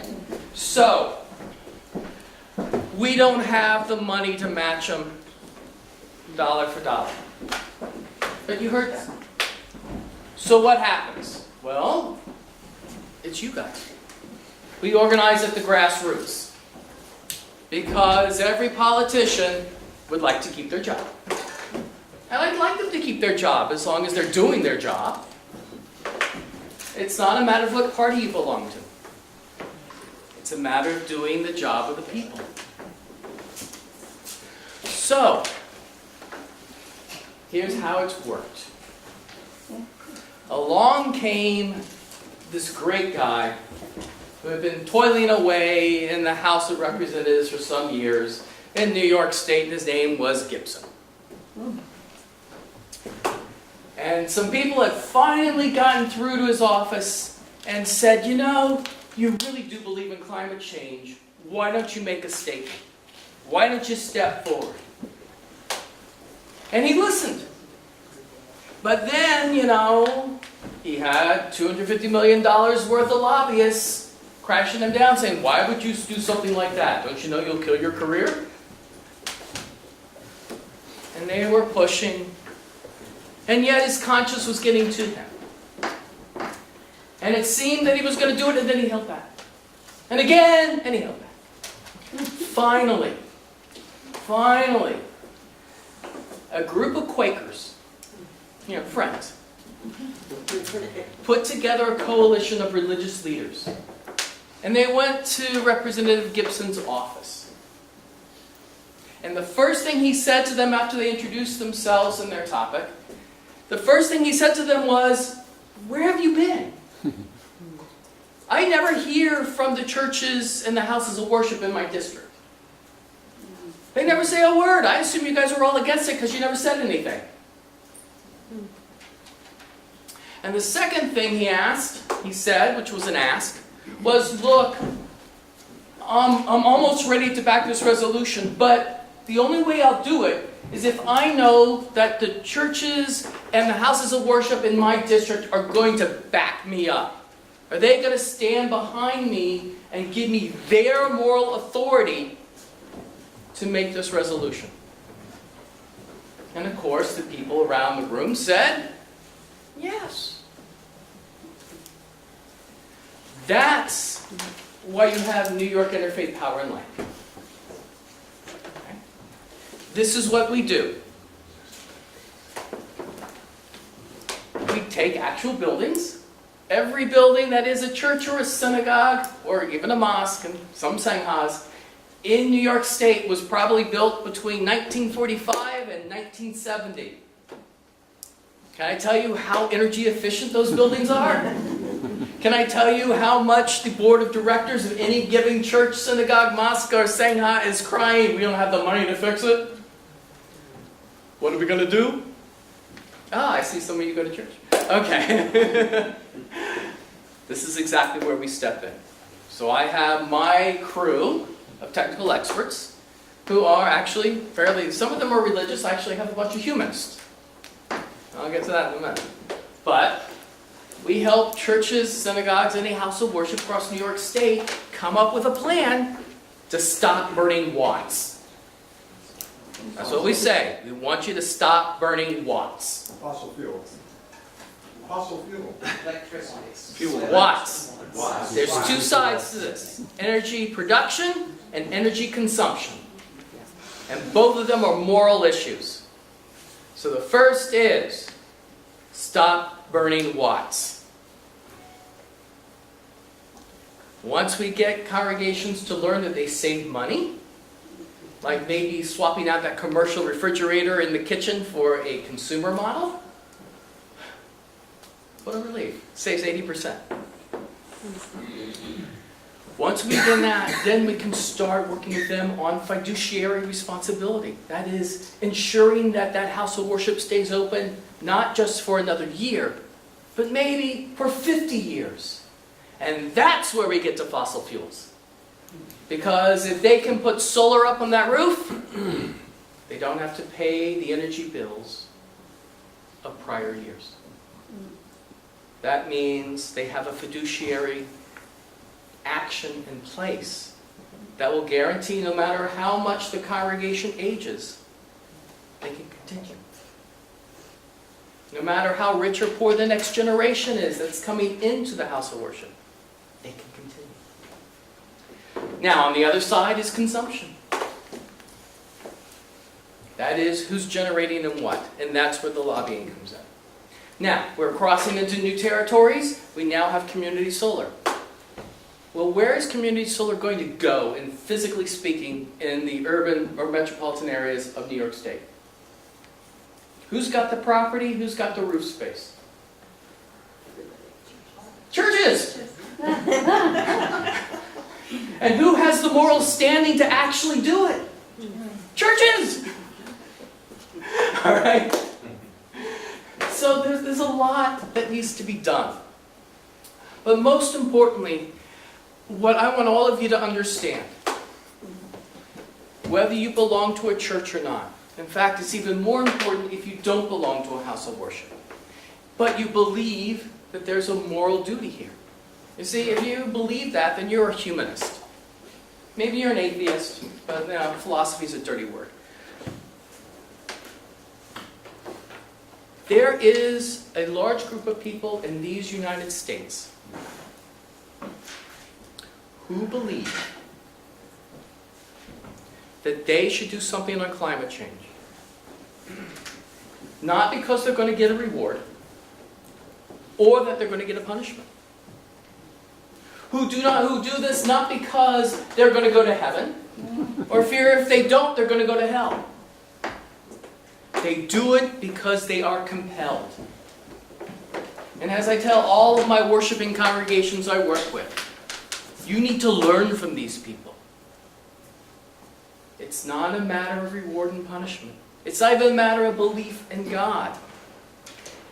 It's a matter of creating what we call a godly world.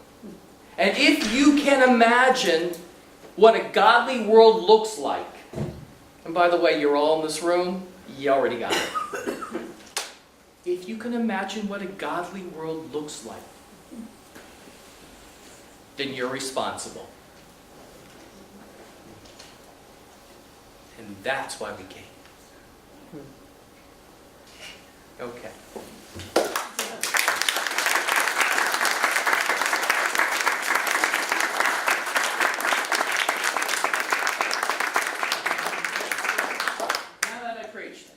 I have a sign-up sheet over here. If you belong to a house of worship or you're a humanist, you would like to get our emails. That's all I do. I send you mail.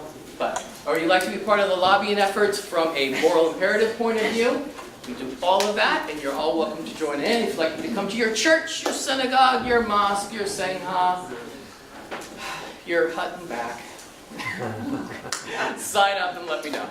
Thank you very much. Thank And you. there is literature there from each of these groups that we've heard from. We do have time for some questions here. Bruce? Mark?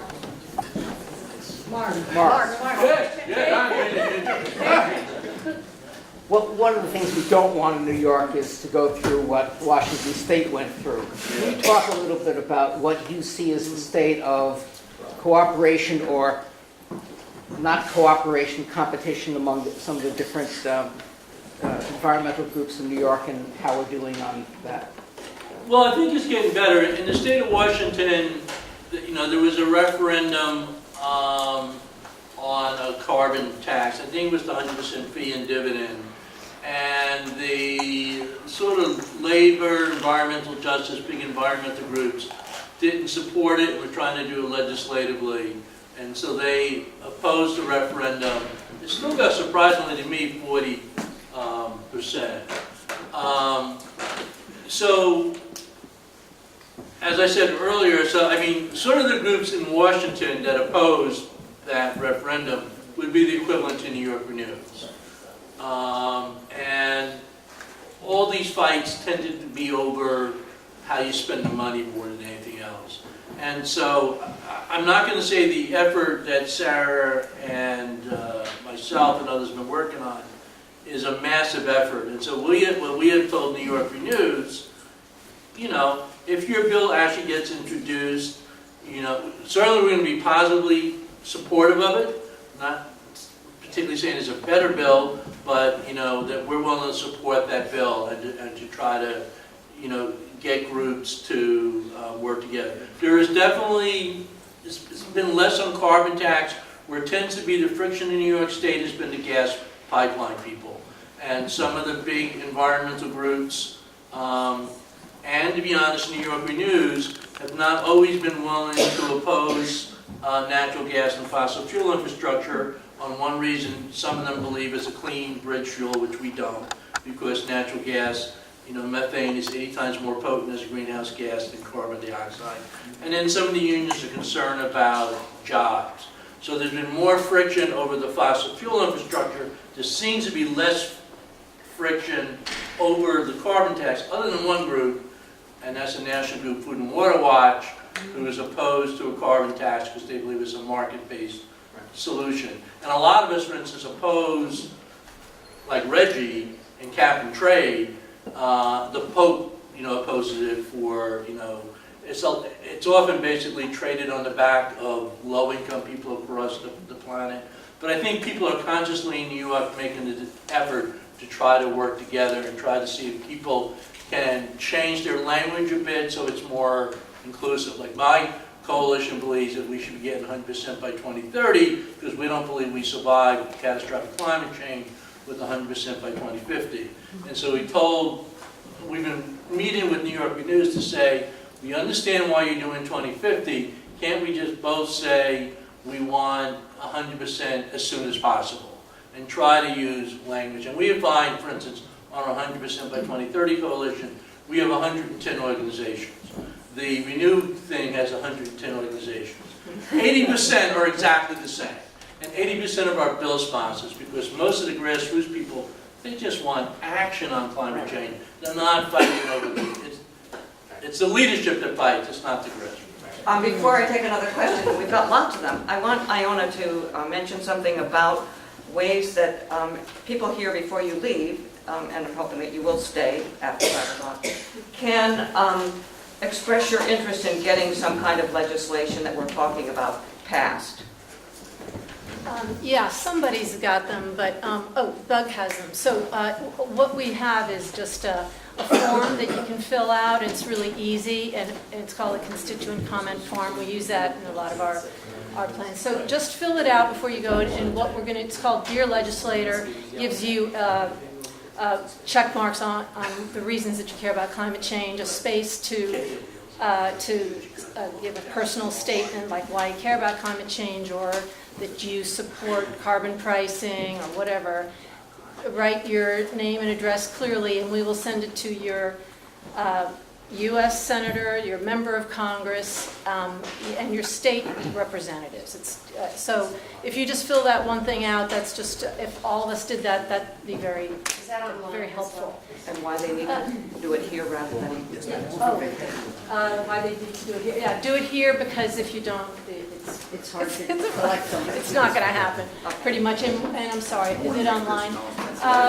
Well, if you go to Citizens Climate Lobby, there is a way, Act Now, and there are links to ways of communicating. It's not that form, it's actually a different way of communicating directly. Oh, I forgot one thing. we have the forms here. Yeah, somebody, but, Excuse me. I have one education project for you. On the back there is a piece of foam core with questions on it. See if you can answer it. The answers are in the pocket. Yeah. And it's fun, I looked at that. Bob Elmendorf has an announcement here about an event being held at the Old Chatham Quaker meeting. What date is that next? It's going to be February 3rd, Saturday night, potluck at 6. There's no potluck here, but we have potluck at the Quakers. Talk at 7. Fred Margulies is going to talk on climate change and youth. If you haven't had enough today, come on up to the Quakers. Yeah. Thank you. French Committee on National Legislation are the people that met with you. Yes. You bet. And we work with them. Very true. Thank you very much. Question. The gentleman back there. And also, if anybody has written a question on a card and you want to get it in, Jan will collect those, I think. Thank you. How is, I guess this was actually for, I think directed at Mr. Levine, but I think it's to the council. Question for you. How are you, there's a question in the ball. Sorry. How are you engaging to affect change in the agricultural industrial complex? Can you make a few comments on that?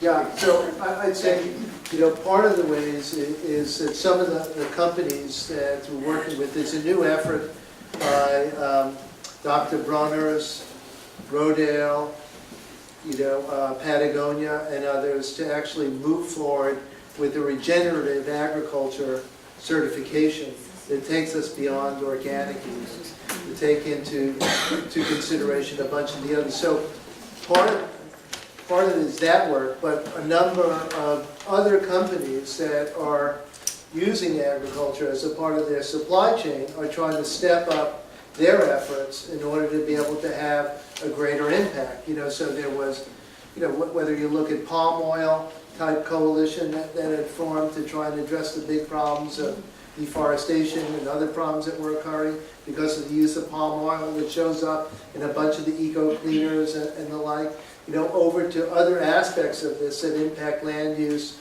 agriculture and the like. They're using their purchasing power in order to have an impact. I think, two, is that you see efforts, for instance, by the hospitals. We work with Healthcare Without Harm that is actually creating a green purchasing organization, a general purchasing organization. Hospitals use it as a way of bulk buying. They've actually created the Green Health Exchange as a way of actually moving billions of dollars. And food purchasing is a part of it. It's not only energy, it's also food. So they're trying to drive towards local, towards sustainable production in what shows up in the hospitals then is healthy food, because a hospital is supposed to be about healing, and so food plays a role in it. So these are some of these particular efforts, and obviously the Farm Bill is coming up this year, so part of our efforts will be to try and have an impact there as well, again using the same sort of strategies of a business case, etc. So those are a few. Farm to school. I'd also like to call your attention, we have agriculture expert in our organization, Jan Storm, who's standing green sweater and white shirt. And she can also tell you maybe how to get connected with a series online for cutting edge agriculture practices. I'm just going to quick, both Jan and I spoke last weekend to the NOFA conference, Northeast Organic Farm Association. And FASO is on the House Agriculture Committee.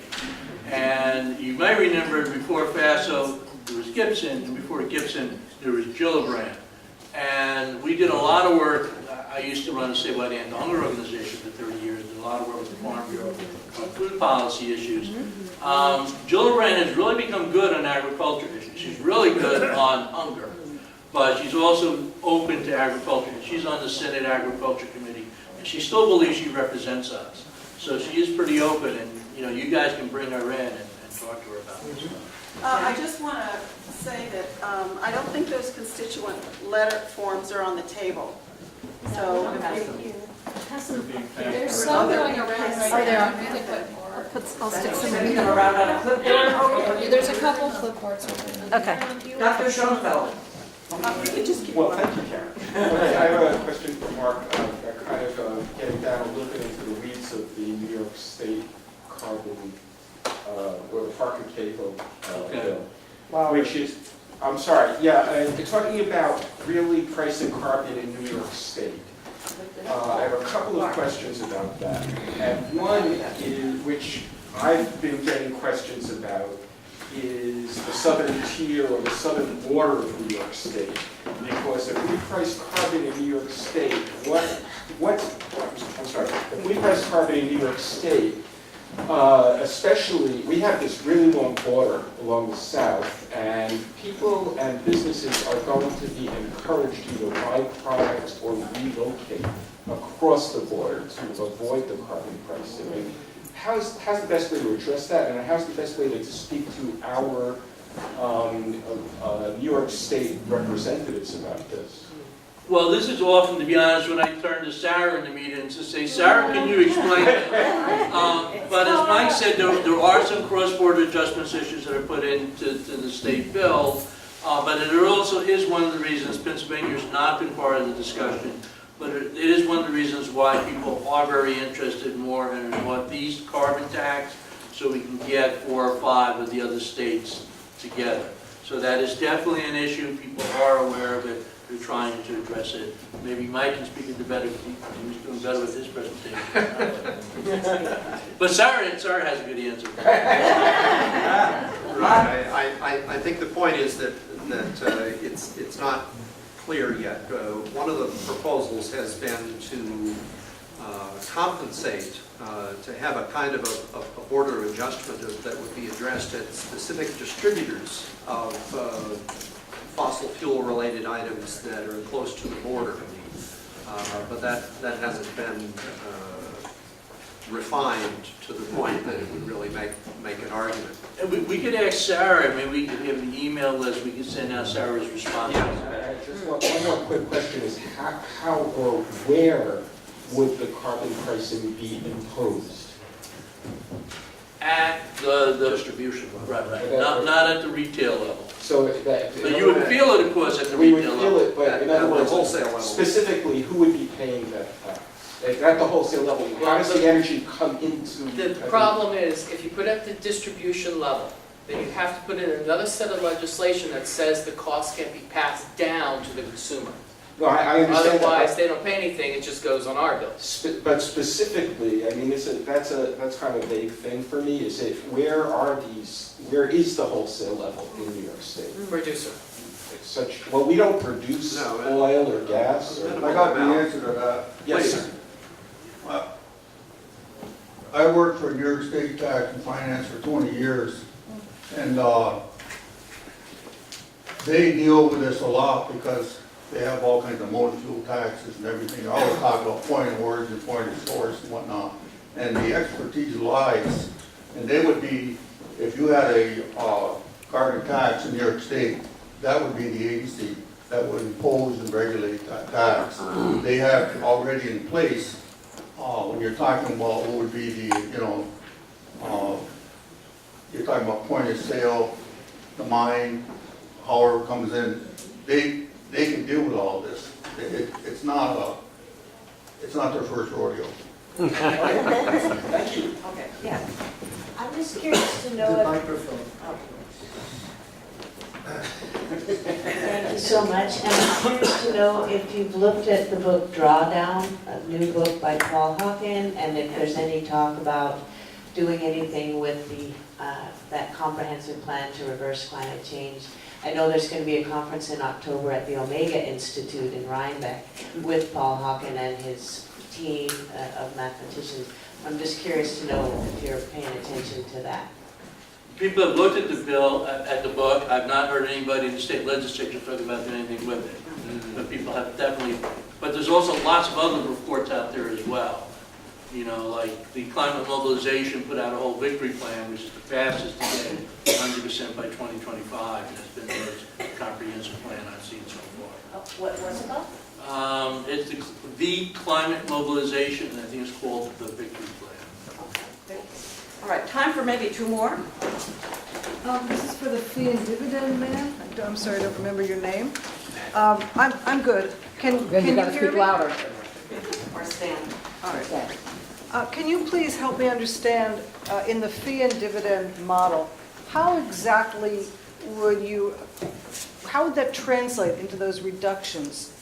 Those, 30% by whenever and 50%. Like, what does that mean exactly? And if you achieved a 50% reduction in emissions, wouldn't that reduce the revenue that it would produce? Yeah. So how do you give people more money per month when you're basically reducing? I mean, I know you talked about like a $10 increase per year. Right. So, I have one more question related, and that other little piece about kind of tariffs on incoming goods. Where would that money go? Into the same pie, so to speak.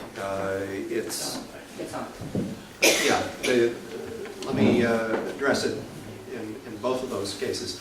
The economic models that derive those numbers about emission reductions and economic activity and so forth are used by economic planners and developers for a lot of different purposes. And we in CCL hired an outfit that does this for a living, that is normally employed by municipalities and states to think about the effect of different legislation on economic activity. So we put them to work, and we thought, oh my goodness, if we impose a carbon tax, it will have a depressing effect on the economy, and we hope it's not too much. But they came back to us. This was, 3 years ago, that they came back with what we call the REMI study.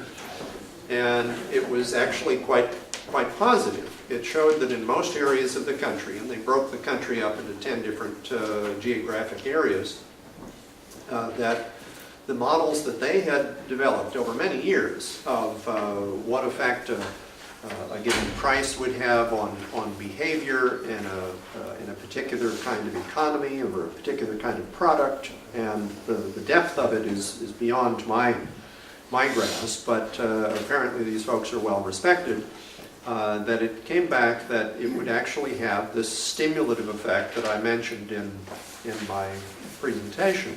So the issue here is, to go back to the mechanics, that you increase the price of oil and gas and coal and so forth. All of the aspects of our economy, almost everything that we do, other than your backyard garden, is in some way affected by the price of those fundamental materials. So, for example, you're making coffee cups and you're using coal-fired furnaces to heat up the ceramic material to make your cups, and your competitor across town right now is using natural gas for the same job. It heats it up to the same temperature as the coal-fired one.